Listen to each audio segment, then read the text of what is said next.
Hello everyone, I'm Rusty Peace, Director of Sports Media and Marketing at Lincoln Memorial University.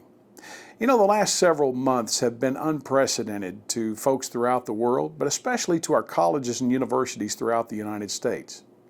No one has been more affected than our student athletes, and many of those individuals saw their seasons come to an end back in the spring and wondered if they would continue their careers in the fall. With the NCAA's most recent decisions to continue fall athletics, many of those student athletes prepare to return to campuses of colleges and universities throughout the country in just a few weeks from now. That being said, there's a lot of preparation that takes place at these colleges and universities to provide for those individuals' safety. Some of those people on the front line are our athletic trainers in our athletics department. Athletic trainers not only fight for the care, prevention, and treatment of athletic injuries, but the overall well-being for those student athletes. This week, it has been my very special privilege to talk with Lincoln Memorial University's Assistant Athletic Director for Sports Medicine, Donald Grigsby, and we talk about the COVID-19 pandemic and the upcoming fall season and what's to be expected not only from those student athletes, but from a safety standpoint in terms of athletic training. I'm joined today by Don Grigsby, Lincoln Memorial University Assistant Athletics Director for Sports Medicine. Don, welcome. Hello, Rusty. Appreciate you having me. It's that time of year again. You and I have been around this block a number of times. Athletic season not too far around the corner, but preparation has definitely already started in many, many ways.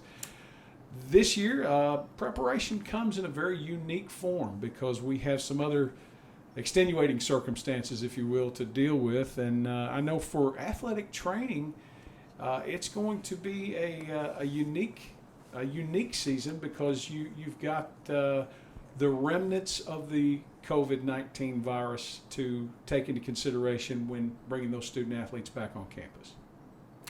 You know, right now, Rusty, the biggest planning that we are doing is for our athletes to return. We are heavily involved with athletes' physicals, pre-participation physical exams when athletes return to campus. They'll return to campus in two big groups, our fall sport athletes and then our winter and spring sport athletes about a week later.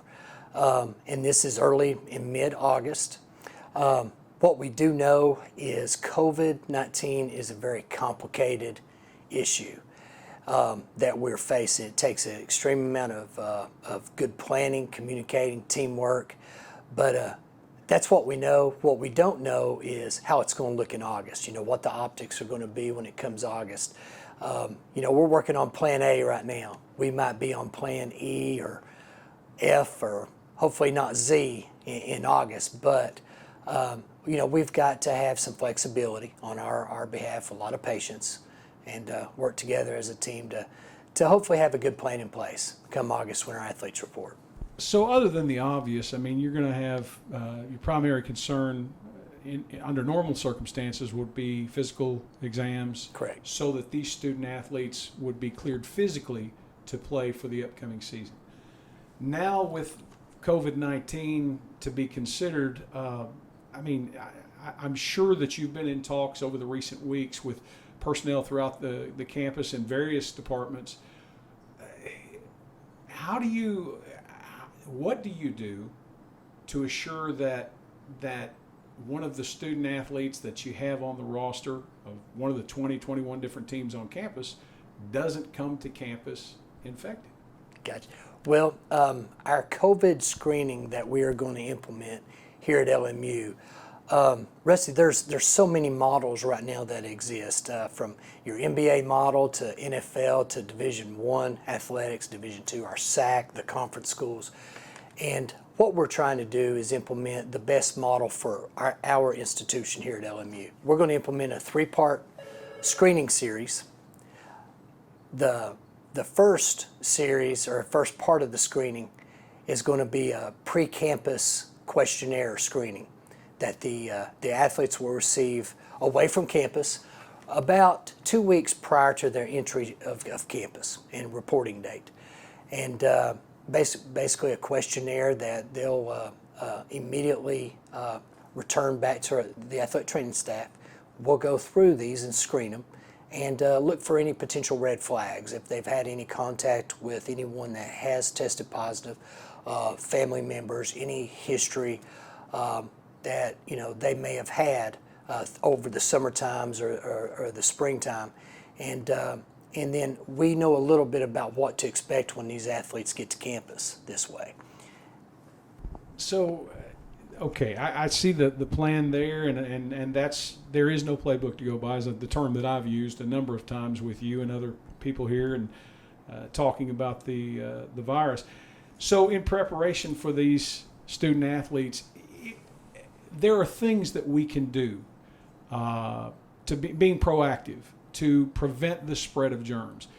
One of the things that I found amusing about the COVID-19 when it got started, and there's nothing amusing about it, I'm not making light of the virus itself, was that people suddenly thought washing hands was something new. and so now we see people practicing that habit more. We see people sanitizing their hands more. We see people out in public wearing masks still to this day. And when you look at the case fatality rate or the CFR in various areas, Tennessee's is relatively low, but we do have hot spots not only throughout the United States but throughout the country. And as a result, many of our student athletes, being international kids, will be coming back from potential hotspot areas. And so we want to make sure that we limit the spread of germs as much as possible. What can people do? Education. It comes down to educating our athletes, our coaches, and to do that we have to communicate. We will look at athletes that are coming in international who are flying in or flying in from potential hot spots, flying in general. So those are, we will screen for this and then properly, handle these athletes. But some of the good things that COVID-19, there's been a lot of negative, no doubt, and it's affected us all. It's affected everyone in different ways. But maybe one of the good things that's come from all this is we are washing our hands. We are practicing a better, hygiene. And, and it'll certainly change our methods when we treat our athletes and we have our athletic training rooms open for business come the fall. There's going to be a lot of changes. And we don't know exactly what those changes are going to be until we're in August. We have to look at what our state's doing, what our local governments are doing, what LMU needs to do here as an institution. But it may change the volume of athletes that we're able to treat at the same time. It may change the times that our athletes can come in, or do we need to open up more satellite athletic training rooms to keep just smaller groups? So we're looking at potentially a lot of changes. In terms of athletic training, when I came onto the scene as an athletic trainer, I think you were still playing high school football. You're going back, man. There were a lot of people back then, Don, that felt like, well, what's an athletic trainer? We never knew what an athletic trainer was. Maybe some didn't take them seriously. But in my day, the general duties of an athletic trainer were the care and prevention of athletic injuries. Care, prevention, and treatment of athletic injuries. So when we mentioned some of the terms that we've learned during this period in our lives, which has been unprecedented to say the least, asymptomatic, we've heard that term before, symptomatic, viral shredding, social distancing, close contact, essential activities, non-essential activities, flattening the curve, home isolation, community transmission spread, and then, of course, what I said a minute ago, case fatality rate. These are all terms that a lot of people still, to this day, are not entirely familiar with. In your opinion as an athletic trainer, the severity of what you deal with in regard to this pandemic and everyday athletic training, injuries, rehabilitation, and treatment. How serious are these terms to be taken, and should everyone know what these terms mean? You failed to mention one term, resocialization, and that's a big, we've got to get a grasp on. it was something taken from all of our athletes in March. I forget the date, but when the NBA had the first couple of positive tests, and we just stopped what we were doing. And I know where I was, I know where you were, and we all remember that day it was taken from us. But I think getting ready for, the athletes coming on and, coming back and returning to their sport, there's going to be a huge mental health approach also that we have to really be aware of. And this starts with our coaches, our athletes, our support personnel, all of us. And the depression that's that this pandemic has, I'm sure it's increased with our athletes, as if there weren't enough pressure already on our athletes to compete.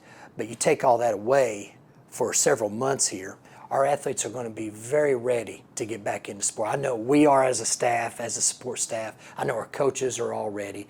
But, the athletes are going to be very excited and very ready. So we have to be patient coming back in this whole process as a staff and as athletes and coaches, and be patient to make sure we're doing a thorough job of doing these screenings and making sure our athletes are safe, number one, as they return to resocialization, as they're returning to sport, and then later on returning to competition in September. But one, I mentioned this, mental health is going to be something that we all need to be aware of. As the stresses are going to be back, maybe there's already a depression, maybe there's no doubt going to be anxiety. And we know we're going to have a lot of newcomers, as we always do. They're detaching the first time from their homes, leaving home, and then reestablishing an identity. So you automatically see an increase in anxiety and depression, but along with the COVID-19, we're going to see even, much more as far as mental health, and we just have to be ready for this. Dealing with a situation like this at a small institution level and dealing with this situation at a huge university level, two entirely different scenarios, but both could be equally as detrimental, or maybe going the other direction equally as unincidental. In your professional opinion, could it be, if not handled properly, more detrimental at a small institutional level because of the closeness of everyone? Right. It could be if, again, I think, we need to educate our athletes up front, starting now, and that requires a lot of communication over the summer with the coaches. For instance, we have a coaches meeting tomorrow with the athletic training staff with our fall sport coaches, and things that they can share with their athletes to expect when they arrive on campus.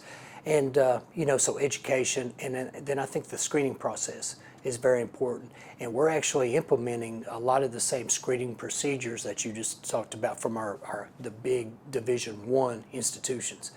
But it could be, even worse here at a smaller institution when you do have the closeness.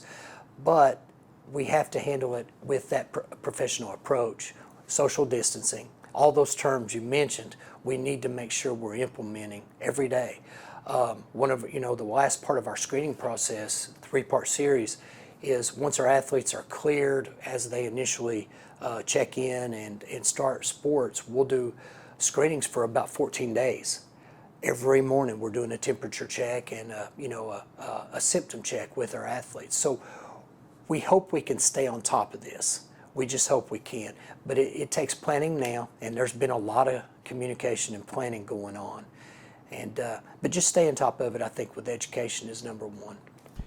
So there's a very good likelihood that a lot of our student athletes for the upcoming fall semester will be watching this on the website as it airs. As athletic trainer, an opportunity for you to send a message to them on what you would hope they would do prior to arriving on campus. Absolutely. Stay as safe as possible. Stay updated.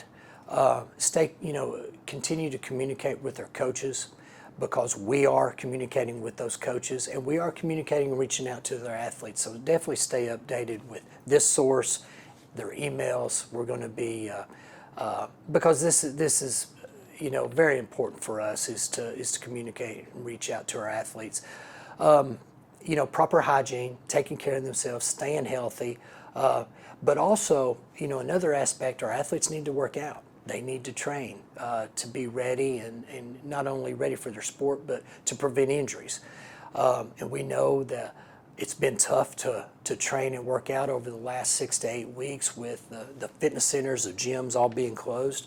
And but I think we've done an incredible job along with our strength coaches to get in touch with all the athletes, make sure they're on sport-specific programs with what means they have, whether that's weights at home, whether that's going out and running, on their own, social distancing, or it can be, a simple medicine ball workout. But we can modify those things, and I think our strength coaches have done a wonderful job, reaching out to our athletes and doing this. But it's important that our athletes do come in and they're both mentally strong and physically, in shape and ready to go.